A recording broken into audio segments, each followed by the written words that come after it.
And welcome back here to Black Twitch League. My name is RareAdam. Alongside me is I'm Haji, and we're going to be bringing you Game 2 between Team No Name and Glacial Academy.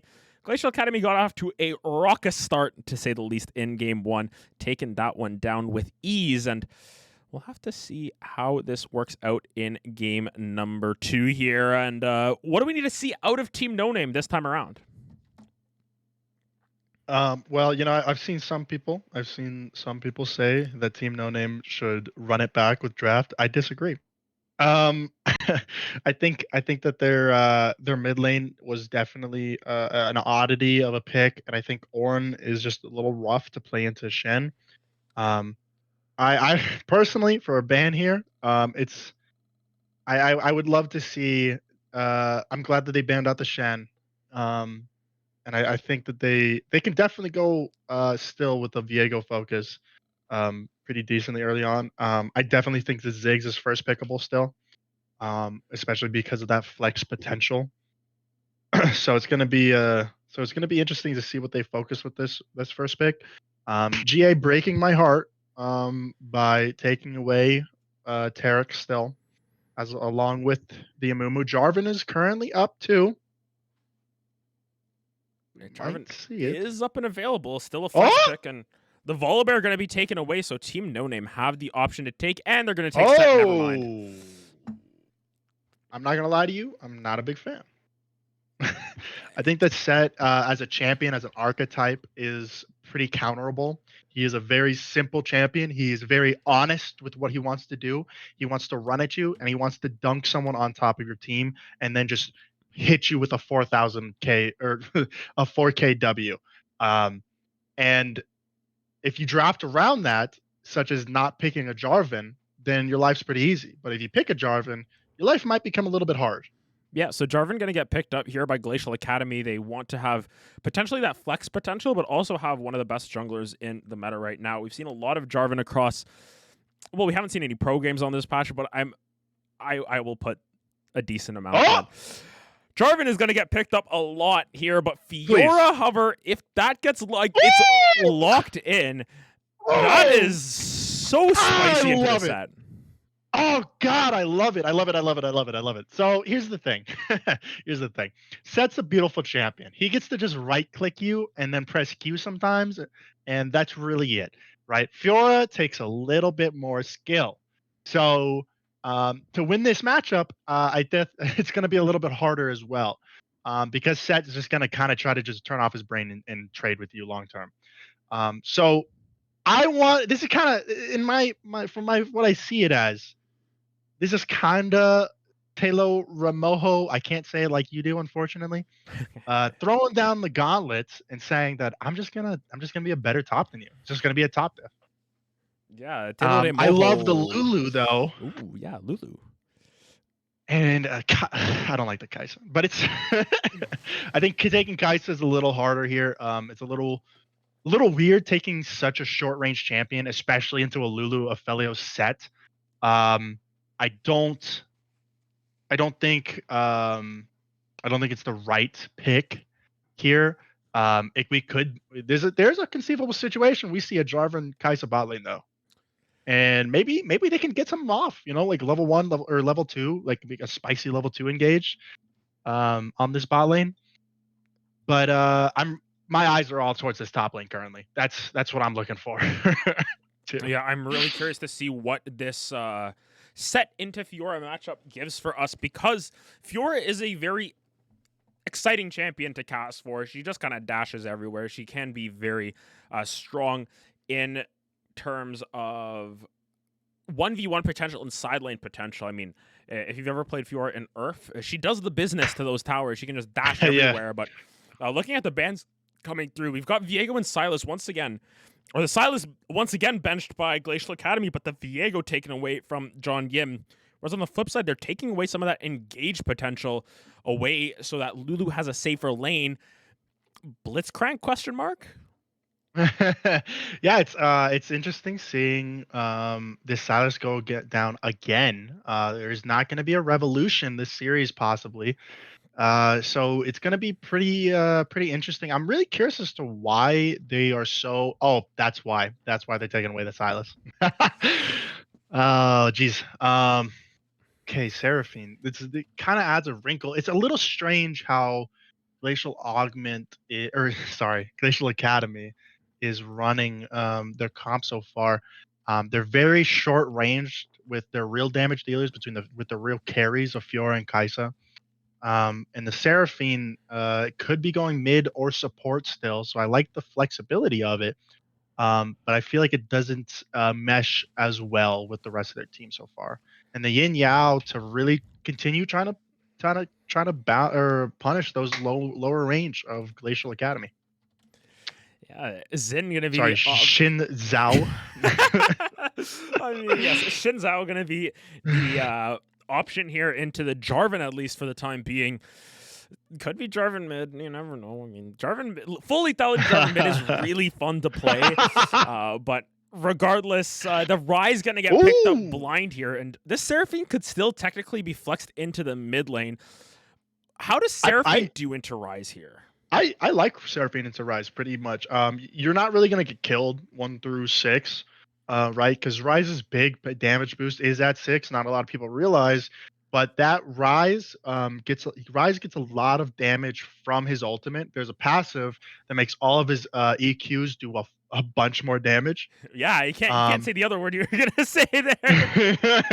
yeah, yeah, I don't want to get fined. And so it's really pretty good because you're not going to die 1 through 6. And once you get to around 6 to 8, around that level, once you pick up your lost chapter, you're really just clearing waves instantly with EQs yourself as Seraphine. So you just don't even actively like participate or you do not interact with Rise anymore, especially considering the huge amount of range advantage. And that talk was completely pointless because they locked in the LeBlanc anyways. So LeBlanc into Rise will be the option. Bozzy taking the Seraphine down to the bot side. I dare say it was a little bit more predictable to see that Seraphine go support. Kaisa well, Seraphine into Lulu Aphelios does not feel good for the Kaisa, I feel here. well, you say that, but I'm just waiting for the Seraphine jungle to be flexed here. Oh my goodness, please no. um, I think that I think Aphelios Lulu definitely on their higher end here. I think that they can punish the Kaisa. I think the Kaisa specifically is the sore one out when it comes to that bot lane matchup between the two. If you take Seraphine and a longer range champion like the Caitlyn actually, which is still up and they played last game, I think that you're better off because you can try to avoid a lot of that annoyance of CC from Lulu, while also kind of just out poking with the Seraphine. But the Kaisa is just kind of like a countering of herself, which is just a little strange. Like I said though, previously, I'm still fully invested in this Fiora top. And I really hope Glacial Academy is too, because I think that that's their one win condition here at the end of the day.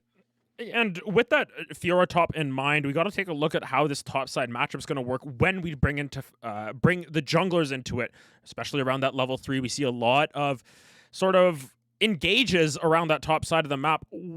Especially around Scuttle Crab?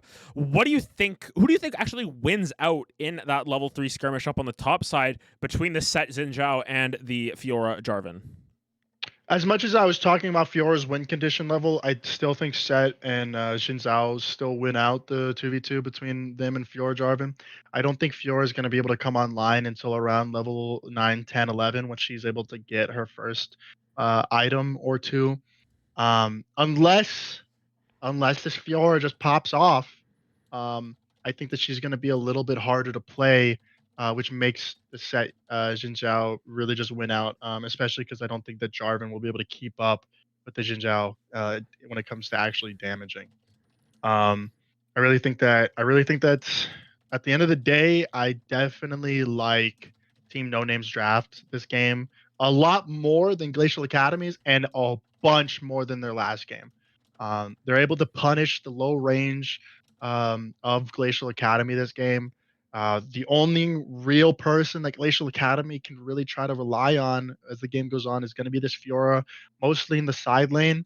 But even then, if stuff goes wrong early, like it did for Team No Name last game, or if things even are pretty equal, I don't think that Set will necessarily be getting tower dove and solo killed to where so hard to where Romoho is able to just run over and continue taking towers.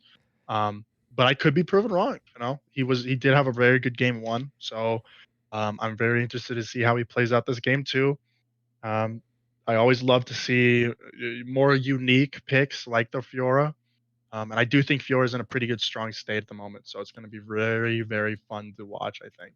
And what do you think we're going to see in terms of the build path? I just want to kind of get a feel for what you're thinking there. Say again. I'm sorry. What do you think we're going to see in terms of build path for Fiora? I mean, you still see a lot of people build the more stride breaker. I don't think it's good anymore. I think Gore Drinker is probably your best bet. I do think that Trinity Force is I'm a stand for Trinity Force, especially because it's the underdog. The community trashes it a lot, but oh my god, I think it's an underrated item. It's such a strong item, especially in these 1v1s, especially on these people like Fiora, who's going to constantly be spamming their abilities. I would love to see that Trinity Force in this side wave. If you go something like Trinity Force into, for example, Ravenous Hydra, and just try to force your 1v1s onto the set, I think that that's like the best possibility here for Fiora. But I can definitely end up seeing something more along the lines of a not a Sunderer, a Gore Drinker, and maybe we go that route to try to maximize team fight potential or something like that. I'm just holding out for the Shield Bow Essence Reaver Fiora, but I digress. We're going to take ourselves to a quick break. We'll see if Glacial Academy let us all go home a little bit earlier, or if Team No Name are going to try and make this an interesting series. Don't go anywhere. You're watching Black Twitch League.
And welcome back, one and all, to Black Twitch League. My name is Rare Adam. Alongside me is Haji once again, joining us to see how Grasp Jarvan Jungle is going to work out here.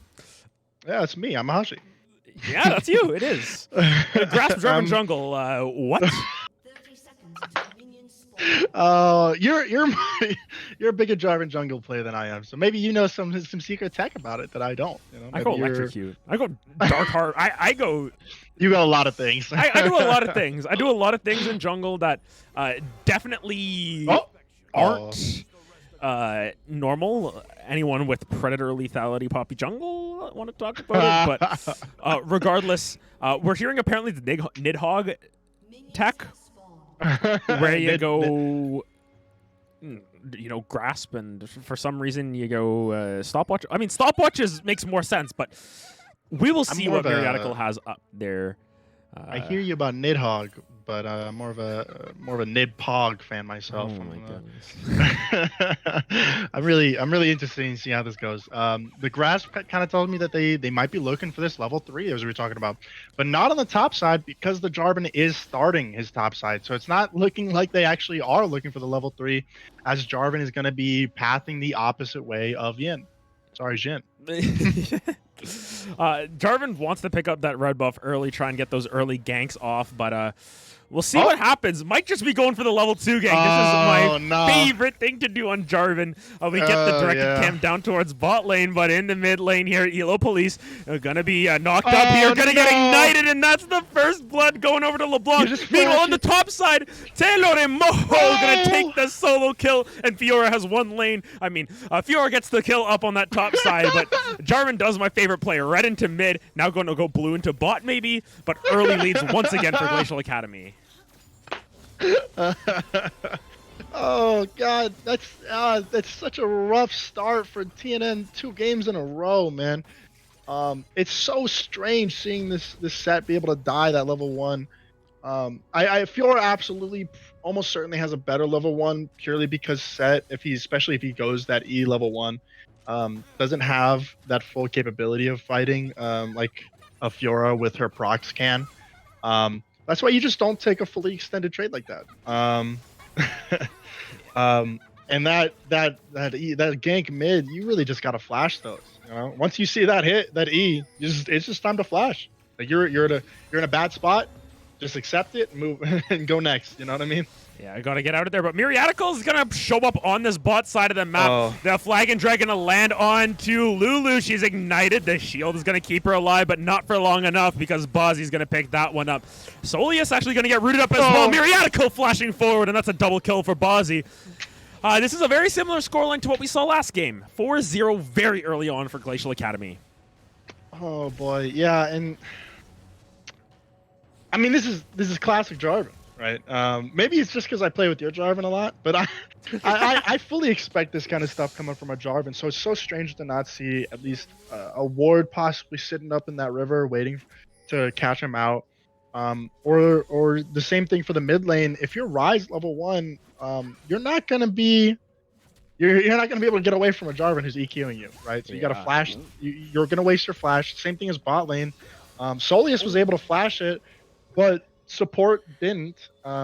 He flashes late and he dies, but they're able to pick up a kill on Fiora.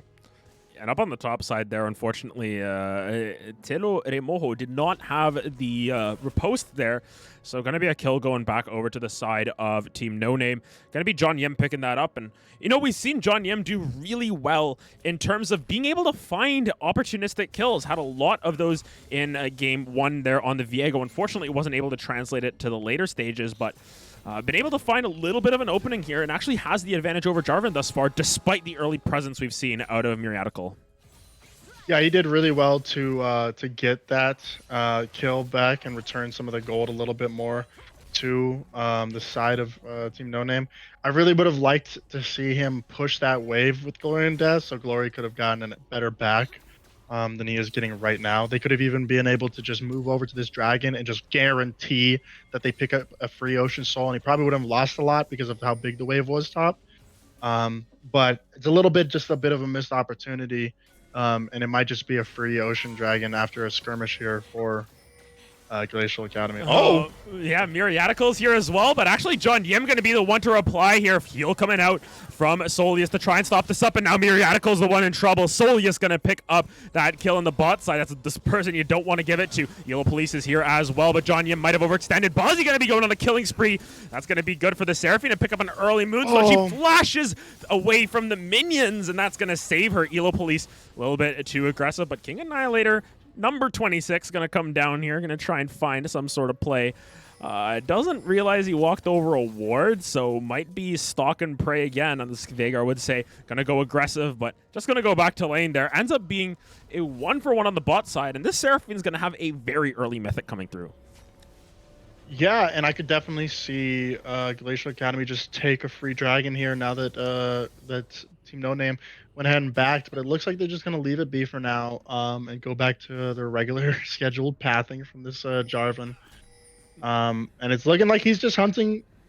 You see some pings on the bot side. He might be just going for that dragon, yeah. Yeah, going to be starting up the Ocean Dragon, giving you a little bit more regen in lane, but Myriadical just going to try and take this one down. TNN support will spot this out. Just realized that literally TNN's support has a name that actually provides nothing to our cast because it's Team No Name support. Yep. Man. I love the name. I love it. It Simplicity. works. It's commitment to the name, but Elo Police actually going to get caught out in the mid lane.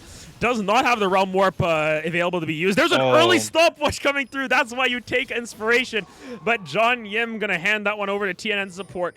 Whether that is intentional or not is yet to be determined. King Annihilator going to dodge and duck around here. The chain going to land, but here comes Bozzy. Once again, they're going to drop the Ignite, and King Annihilator, 26, going to pick up the third kill of the game. 6 divided by 2 is 3, and that's how many kills he got in the mid lane. Yeah, it's a little bit rough for John Yim there. He's gonna overextend a little bit more than he has to. But this Zin is doing some good work in the early game. And I'm a pretty decent fan of the fact that like they're still definitely down CS or gold. But it's not as doomer, as it was last game. Until Ilioli just dashes in, gonna look for the last little bit of damage onto TNN support, but not gonna be able to find it. Yeah, as you were saying, they're not down as much CS this game. Oh, great parry actually gonna come through. We'll get back to that. Telo Remojo up on this top side has the Grand Challenge available if she wanted to use it. Not gonna opt for it yet. Myriadical is moving up, but here comes the challenge. There's one. There. Yeah, he's playing it pretty good. Playing it very slow here. Glory and Death actually going to find it at the end. Picking up that kill. Big Haymaker going to come down. Will Myriadical have enough damage? He will. Ooh, Telo Remojo just kind of held onto those auto attacks for way too long. I think waiting for that ultimate to come through. But at the end of the day, it's a 1-for-1 on the top side. Myriadical forced to move up to clean that one up. Yeah, it looked like Telo Remojo was kind of getting flustered by the fact that he knew he wasn't going to get a full proc off because of Glory and Death's proper positioning against that top wall. I'm a big fan of Glory and Death's play there. He's able to be able to get that kill, at least trade the 1-for-1, and kind of this bleeding is currently stepped, right? We've been sitting at around 1.5, 1.6k for a little bit. It's not getting disastrous like it did last game. Like I said earlier, I definitely enjoy this Team No Name comp more due to the small range on the enemy team as the game goes on. That Rise is going to be doing so much alongside the Set and Aphelios. And we are in due for our second pause of the series. Yep, I'm going to hop into that pause champ here really quickly. I have chat turned off, so I have no idea what's going on. I'm not going to turn it back on just because I don't feel like it. But regardless, probably a couple of connectivity issues once again. But as it stands right now, about 1.7 thousand gold in the lead for Glacial Academy. And the Fiora up on the top side having a little bit of a rough time. Down a little bit of farm as actually we're going to go back to live really quickly. Looks like it was just a very short pause we had. But down on this bot side, I want to point out, Bozzy actually has quite a substantial lead over this Lulu. Looking at the items alone, there is a book. That's it. Yeah, 700. Lulu. Yeah, 700 for for this 700 gold lead for this Seraphine, and we're getting hit up with that bug that you were mentioned. Is a tome? I got a question for you. Is a tome a full book? I mean, it looks like a book, right? Like, we're hovering over the item right now. It looks like a book, but it looks really small. Maybe it's like a journal. Like a novella? I think maybe like an anthology of poems. But John Yim here going to be in a little bit of trouble, forced to use the Crescent Guard to try and get out of there, but King Annihilator has another dash to follow through. Going to be able to pick that one up. Up on the top side, Telo de Mojo not ending up taking the best of these trades, but here comes the Grand Challenge. Let's see if this one works out a little bit better. Going to parry away that ultimate. The flash a little bit bugged on our screen there, but Telo de Mojo gets the solo kill, and that's what we were looking for from this Fiora in the side lane. Meanwhile, bot side, Miriatical is just going to use that flash the wrong way from Solius. The Encore not really going to be successful, but Ilioli on the wrong side of this fight. Solius lives with 100 HP. Now Buzzy, the one in trouble. 300 gold shutdown on the head. Going to be taken down as Miriatical tries to follow back in. Will be able to pick up the kill onto TNN support. Going to flash forward, use that, and pick up the double kill. Will go down for his efforts, but no shutdown because of how long shutdowns take to come through. It is a 2 for 3 on the bot side, but the solo kill up on the top side makes it an equivalent exchange. Yeah, and I really got to say I'm a big fan for that when it comes to Team No Name here. If you can get this Rise ahead, he's going to do so much as the game goes on. And Fellas being able to pick up one of those kills from Aloy jumping in there, you can't dive a Lulu. You really can't. It's like diving the set. It's just a champion that most of the time you probably don't want to just try to do that with. It's a very scary thing to try to pull off, and it's looking like we're gonna get a bit of a lane swap with the bot going mid and Elo Police coming down to this bot lane.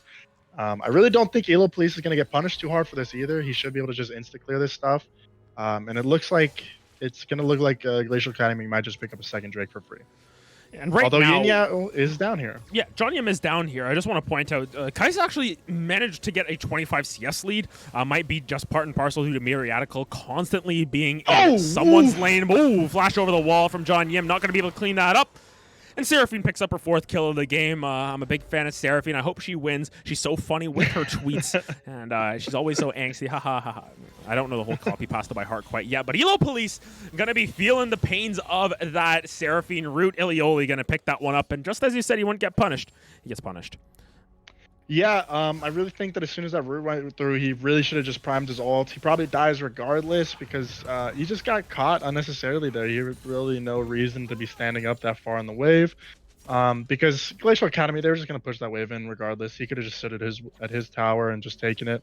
And then tried to outplay the 1v3 at the tower dive that it looks like Miriatical was looking to set up. And yeah, as you mentioned, there's some serious CS differentials when it comes specifically to this bot lane. And it's going to be a bit rough when it comes to the kill and assist gold along with that CS difference. Oh, yeah. Telo de Mojo. A very close fight up on that top side. No ultimate coming through from Set because he did not have it available. So Fiora's going to be able to get a little bit more space in that lane. Of note, looks like it's going to be the Gore Drinker with that Phage picked up. But here comes the Charm coming down onto Solius. He gets that heal from the Lulu ultimate as well as the Several ult. But he's going to go under tower. Oh my goodness, Ilioli down so low. And that's 200 or less HP on this. Guys, a flash coming out from TNN support as well. And they're ticking down low. Rise is moving down to the bot side as well as Telo de Mojo looks to find a little bit of an advantageous play onto Glory and Death. Has that Grand Challenge, going to use that repose, but the punch to the face going to be enough. Just mistimed it there. It's going to be a solo kill once again up on the top side for Glory and Death. Yeah, Glory and Death is picking up that gauntlet that Telo Mojo threw down, and he's trying to slap him back with it. Although it's looking like John Yim's looking for a fight of his own. Yeah, this is going to be a 3v2, but Annihilator doing a whole bunch of damage. John Yim going to get taken down, but it will go 1-for-1. Annihilator now forced to run for the hills. Haymaker not going to land. It's going to be a 1-for-1, but that's Rift Herald picked up by Miriatical, and this game definitely a lot sloppier from both teams, a little bit more gritty, I dare say. You know, there is a set in the game, so there is some true grit here, but regardless, it's a lot of action coming out from this Jarvan, which is what we expected. But also on the flip side, a lot of replies coming through from the side of Team No Name, more so than last. Yeah, Team No Names, their top side is really trying to fight back here. I mean, Solis and support, they're definitely trying to keep themselves going in this bot lane too. Personally, I would love to see a freeze here, but it's looking like it's looking like that's not gonna happen. Yeah, come on. Not everyone can freeze, but regardless, gonna be Solius pushing that out with those chakrams. Got all of those stacked up, 200 years of gameplay design there.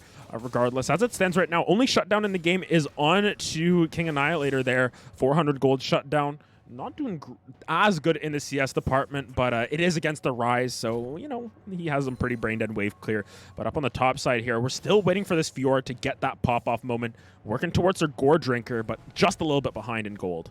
Yeah, and it's kind of it kind of hurts me to see the Gore Drinker, because at this point, you're just going to be a worse set, in my opinion. If you take that Gore Drinker, it's not going to give you that same level of fighting that a set can get from it, right? Oh. Like that mathematically set. Oh.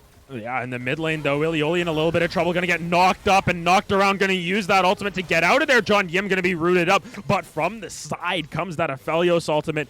Not going to be able to finish that kill off. But here comes Myriadical. Oh, my goodness. They just passed each other like trains in the night. But King Annihilator picks up 5th kill of the game. And now up on this top side, Telo Romojo going to be trying to stay alive, but does use that riposte inaccurately. Here comes the grand challenge, but she's going to walk away from that. She had the flash to potentially clean that up. But Elo Police now up on the top side. It's so close. Ilioli now going to start taking down this tower. And there's blinking red health bars all across the map. But the one that matters most is that tower. Solius takes a big chunk from King Annihilator. But we'll see how this Rift Herald, if it can get that second charge off, because this is going to open up the base at 16 and a half minutes for the side of Glacial Academy, and they're primed to pick themselves up another 4-stack soul early on into this one. And they're looking to get that Mountain Dragon in 20 seconds. Yeah, and it's looking like they're going to get it. As I kind of jinxed them a little bit, I guess, they are now down that extra 4K gold, and it's looking like it's going to be a little bit more as this Rise is kind of looking to go down here. Yeah, Hilo Police going to get donated over to King Annihilator once again. Pretty straightforward pickup for the side of this LeBlanc, and she's bought a Dark Seal for herself, so we'll be starting to stack that up. Of note, LeBlanc is like, in French, it's the white, but buying a Dark Seal would mean that it would be like Le Noir.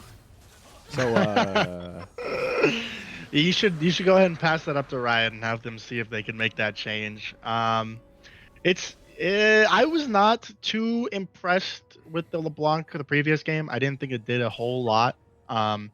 King Annihilator is really looking to flip it and really just looking to take over this game as the game goes on. 6-0 currently. 6 stacks on that Dark Seal, as you were talking about. He's got that Fiendish Codex. Lots of 6s there. That's the devil's advocate right there. But Telo Remojo might be visiting the devil here. Might be heading down to the depths. Here's the showstopper against the wall, but a huge heal coming out. Here comes the grand challenge, dodging around. Is this bin up in the top side? Gonna pick up that kill under the tower. All the pings coming down as that's the 1v2 kill. Elo Police gonna get taken down by King Annihilator here. So not gonna fulfill the dream of just having a whole bunch of 6s there, but 8 stacks on that Dark Seal, 7 kills, and 700 gold shutdown as Myriadical tries to defend this mid lane. And just across the map, the solo laners flexing their muscles a little bit, showing that they go and work out from time to time. Yeah. Taylor Moho being able to turn around that 1v2. A bit of small mechanical errors that kind of just built up for Team No Name there. John Yim using his W before the ult, so he's not able to get the knockback bonus off of it. And then on top of that, you see Glory and Death not being able to keep Remojo locked down anymore. So you just get under tower, she gets a big Gore Drinker heal off, and then is able to just clean up or finish off the kill there as Glory and Death can't follow up too hard. Yeah, but it's looking like... Yeah, they're trying to get this shutdown here onto LeBlanc. As that dash to get out of there, Distortion just very strong in getting out of split push pressure. So it's going to protect those Dark Seal stacks for the time being, but did draw a lot of members down to that bot side of the map while the rest of her team reset. Ooh, Annihilator now on the run. Elopley's going to flash forward, but a fall flash is going to be in time, and LeBlanc gets out of there alive, saves her Dark Seal stacks. Yeah, able to hold on to those darks. He'll forced to flash there, but Eloplease throws over his flash as well, so he's going to be a lot more vulnerable in the 1v1 when it comes to side lanes. Kai'Sa being donated that blue there, I really think it probably would have been better on top of Bozzy. But you know, you lane support, you know how ADCs can be sometimes. Yeah, ADC is just taking everything and just sitting in a side Taking this lane, whole top side. just farming, while there's team fights going on. You hate to see it when it happens. Of note, want to point out there is a Serpent's Fang on this Kai'Sa, so going to be cutting down some of that healing. But oh my goodness, the long range ultimate going to knock down John Yim as well as Solius, and forced to run for the hills is this Xin Zhao.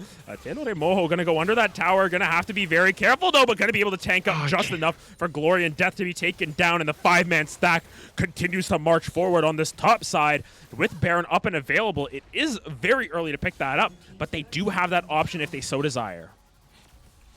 Yeah, you just hate to see it. You don't even get the haymaker out of Glory and Death. He just goes down for free, and just like these two turrets and probably the inhib. Usually I'd say that I prefer this inhib probably just stay up for now, since but it looking like they might actually just win in the next 5 minutes with how fast they're accelerating this game right now. But it's looking like Team No Name's trying to trade back a little bit. They're trying to trade back, but so much damage is coming out from this Kai'Sa and this LeBlanc. It's so hard to fight it. Taylor Moho in the middle of the team. Once again, Myriadical going to pick up that kill. Taylor Moho going to pick up the kill onto John Yim. Ilioli going to pick up another one, but Aphelios, look how many chakrams there are. Can he keep them alive? Bozzy feeling the full force of 200 years. Look at those chakrams just coming out in spades, and that's going to be the triple kill. Count them up. That's not just 200 years, not 400 years. That's 600 years of gameplay experience. Yeah, 600 years popping off there. And the scary thing is, he could have gotten even more out of that. He flashed away outside of the Cataclysm when Myriadical ults on top of him. When he started stacking up his chakram stacks, he could have annihilated him and flashed forward and just wiped Glacial Academy off the map. But I mean, he's still 3 kills, able to turn that fight around for his team. And that's the scary thing about when this game keeps going on, is you get stuff like the 200 years chakram stack from Aphelios and the short range of Glacial Academy having to eat all of that, on top of the Rise EQ damage that's just going to be consistent, and the big haymaker damage that could come on line later in the game. This is ridiculous, just watching Solius run forward with TNN support. There's so much movement speed coming from that Lulu, but meanwhile, at the Dragon Pit, this is going to start. This might just be the Mountain Soul picked up. John Yim is nowhere close, and that's just Soul picked up for the side of Glacial Academy. So 200 years is not able to steal that one away, unfortunately. Going to flash to the Master to show that he knows exactly what he's doing and how many years of gameplay experience he needs. But did get the shutdown onto LeBlanc. I want to point that out. That's a lot of gold going into the Aphelios' pocket, and we can see that reflected here, picking up effectively a full item on that back, finished up that Runons as well as picking up the BF sword. So this Aphelios is going to start outputting that damage. We'll see if it ends up being enough, because at this stage his team is still down 7,500 gold. Bozzy though going to face check into the wrong bush there. You are on the wrong side of the neighborhood. Do not pass go. That's 300 gold over to Set. But the bot lane, look at this Fiora just going to go for it, toss down the challenge. But meanwhile, in and around that Baron, going to be Solius taken down. Unfortunately, not enough years to deal with the rest of the team. John Yim going to try and find this one, but Ilioli into the back line, going to blow up the TNN support there. Going to pick the kill onto the Set, and that's just going to be an ace across the map. They're going to pick up this Baron. Fiora splitting in the bot side, and all of a sudden this game's basically over. Yeah, Team No Name makes a critical error. As you see TNN support kind of just run away and leave his ADC to die there. Doesn't even get the ult off on Solius as he's getting dived. Rise just can't do anything against the Fiora at this point of the game, especially with what he's building. Not a big fan of the Ludens. I think Everfrost is absolutely the go-to here. With how short range you've got on the Glacial Academy, and it's really unfortunate because they had such a decent comp, but macro errors and micro errors really just put them behind from place to place. and it's looking like this game may be over within the next 5 minutes. Yeah, that's 3 inhibitors down, so they've got double super minions pouring into the base. I mean, Aphelios can farm those up, potentially get the Infinity Edge for the next fight, but, you know, Ryze, you can tell he's a little bit tilted. You can see all those items getting sold, buying a whole bunch of rejuvenation beads to make sure that he's got enough health regen, and then, you know, returned all of them. So maybe it's just a little bit of the mental coming through. It's 12,000 gold lead, or 11,500 gold lead for the side of Glacial Academy, and they've just been able to freeze everyone in their tracks thus far. This LeBlanc 9-1-6. Jarvan 5-5-18, 23 out of 29 kill participation. TNN support taking a whole chunk of damage. Here comes Jarvan into the backline, gonna get knocked up, but into the Cataclysm he goes. TNN support gonna live on 50 HP. Soleus stacking up a lot of damage. There's a big heal coming through from the Severum, and that's a kill going down onto Jarvan, but Ilioli is here to pick up the scraps.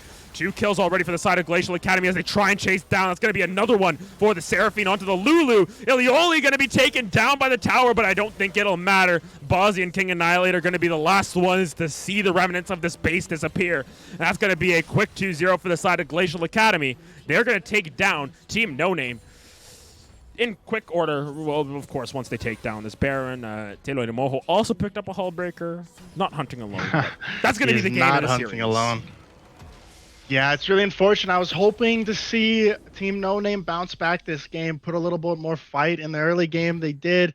They didn't have to deal with that tragic Bush start, but they did get that early deficit of 4 kills. It started looking like they might pull it back with their top side starting to win out. But it's just, you know, King Annihilator started popping off, and that bot lane was just so far ahead. It was a rough game since minute 3 after they got that 4-0 lead. Yeah, and I don't know how to type on this overlay. You can see I'm absolutely lost. But regardless, it is going to be a 2-0 for the side of Glacial Academy tonight. And just want to get some final thoughts from you before we close out our broadcast tonight. Some final thoughts. I